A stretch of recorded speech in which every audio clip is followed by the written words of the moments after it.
जय गुरु जी। शुक्राना गुरु जी। हर पल का शुक्राना गुरु जी। पल पल का शुक्राना गुरु जी।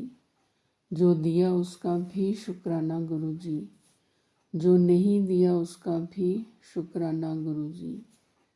हे महाशिव, हे शिव, आपका बहुत ही बहुत शुक्राना गुरु जी।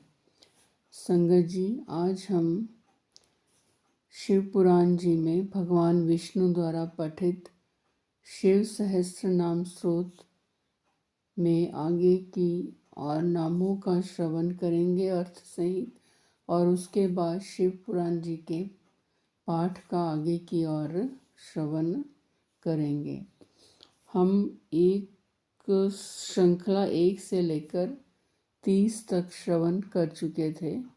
अब आगे की ओर बढ़ते हुए 31 ओम महादेवः नमः। महान देवता ब्रह्मा दी के भी पूजनीय। ओम पटुः नमः। सब कुछ करने में समर्थ एवं कुशल। ओम परिवृढ़ नमः स्वामी। ओम दृढ़ नमः कभी विचलित न होने वाले। उसके बाद 35वां ओम विश्व रूपः नमः जगत स्वरूप। 36 ओम विरूपाक्ष नमः विकट नेत्र वाले। 37 ओम वागीशः नमः वाणी के अधिपति। 38 शुचि सत्तमः ओम शुचि सत्तमः पवित्र पुरुषों में भी सबसे श्रेष्ठ। 39 ओम सर्व प्रमाण संवादी नमः संपूर्ण प्रमाणों में सामंजस्य स्थापित करने वाले।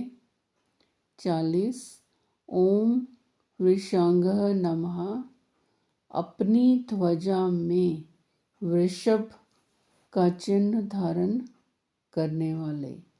संगत जी, ये थे भगवान शिव के 31 से लेके 40 10 नामों की श्रृंखला, जिसे हमने अर्थ सहित आपके साथ श्रवण किया है, जो भगवान विष्णु द्वारा पठित शिव सहस्त्र नाम स्रोत की श्रृंखला में थे। इससे आगे की ओर हम कल श्रवण करेंगे। अब हम शिव पुराण जी की कथा में आगे की ओर बढ़ते हुए शिव पुराण के श्रवण से देवराज को शिवलोक की प्राप्ति की कथा का श्रवण करते हैं। श्री शौनक जी ने कहा, महाभाग सूत जी, आप धन्य हैं, परमार्थ तत्व के ज्ञाता हैं। आपने कृपा करके हम लोगों को यह बड़ी अद्भुत एवं दिव्य कथा सुनाई है। भूतल पर इस कथा के समान कल्याण का सर्वश्रेष्ठ साधन दूसरा कोई नहीं है। यह बात हमने आज आपकी कृपा से निश्चय पूर्वक समझ ली। सूत जी, कलयुग में इस कथा के द्वारा कौन कौन से पापी शुद्ध होते हैं, उन्हें कृपा पूर्वक बताइए और इस जगत को कृतार्थ कीजिए। सूत जी बोले, मुने, जो मनुष्य पापी, दुराचारी, खल लता, काम, क्रोध आदि में निरंतर डूबे रहने वाले हैं, वे भी इस पुराण के श्रवण पठन से अवश्य ही शुद्ध हो जाते हैं। इसी विषय में जानकर मुनि इस प्राचीन इतिहास का उदाहरण दिया करते हैं, जिसके श्रवण मात्र से पापों का पूर्णतः नाश हो जाता है। पहले की बात है, कहीं किरातों के नगर में एक ब्राह्मण रहता था जो ज्ञान में अत्यंत दुर्बल, दरिद्र, रस बेचने वाला तथा वैदिक धर्म से विमुख था। वह स्नान, संध्या आदि कर्मों से भ्रष्ट हो गया था और वैश्यवृत्ति में तत्पर रहता था। उसका नाम था देवराज। वह अपने ऊपर विश्वास करने वाले लोगों को ठगा करता था। उसने ब्राह्मणों में क्षत्रियों, वैश्यों, शूद्रों तथा दूसरों को भी अनेक बहानों से मारकर उनका धन हड़प लिया था, परंतु उस पापी का थोड़ा सा भी धन कभी धर्म के काम में नहीं लगा था। वह वैश्यगामी तथा सब प्रकार से आचार भ्रष्ट था।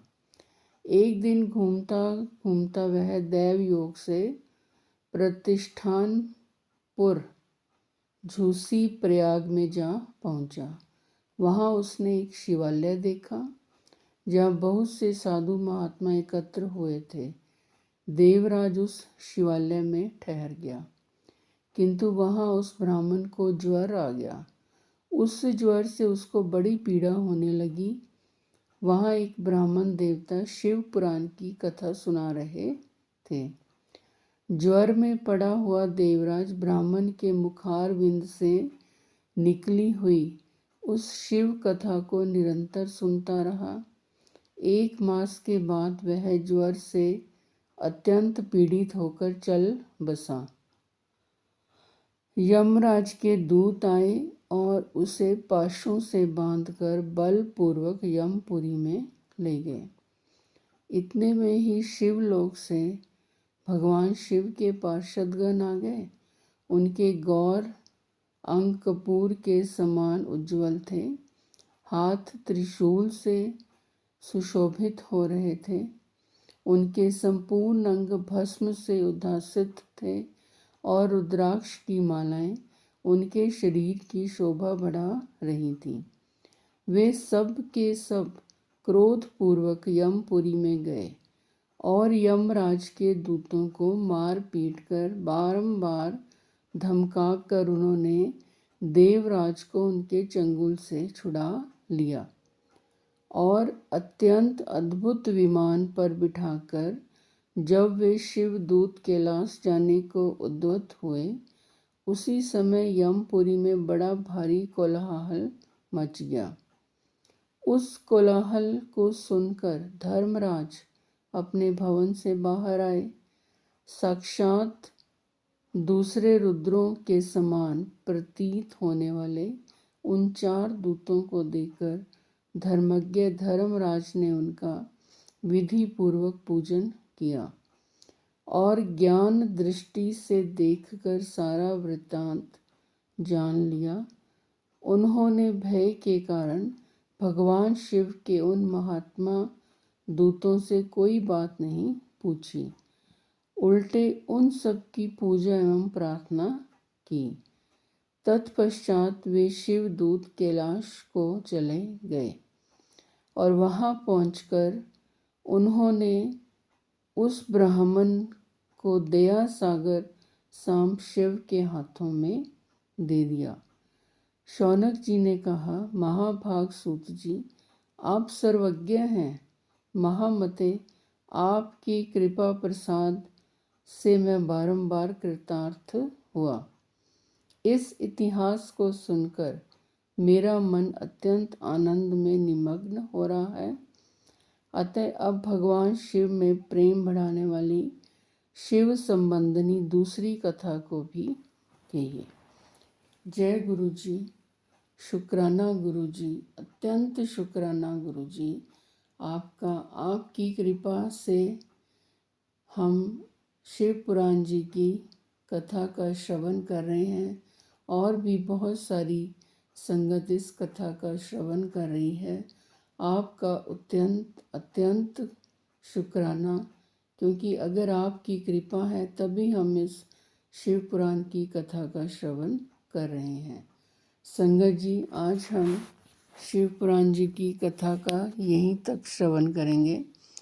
कल फिर इससे आगे की ओर बढ़ते हुए अगली कथा का श्रवण हम सब करेंगे।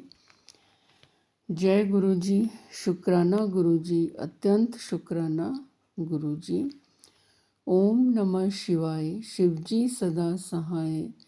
ओम नमः शिवाय, गुरु जी सदा सहाय। जय गुरु जी, शुक्राना गुरु जी। संगत जी, अगर आप भी अपने ब्लेस्ड सत्संग हमारे साथ शेयर करना चाहते हैं तो हमारे चैनल के डिस्क्रिप्शन बॉक्स में व्हाट्सएप नंबर दिया गया है और ईमेल आईडी दी गई है, जहां पर आप लिखती रूप में और ऑडियो रिकॉर्डिंग भी भेज सकते हैं। संगत जी, इस चैनल को अपना भरपूर प्यार दीजिए। गुरु जी की आज्ञा से ही शुरू किया गया है। चैनल को सब्सक्राइब कीजिए, लाइक कीजिए, शेयर कीजिए और कमेंट अवश्य करिए। जय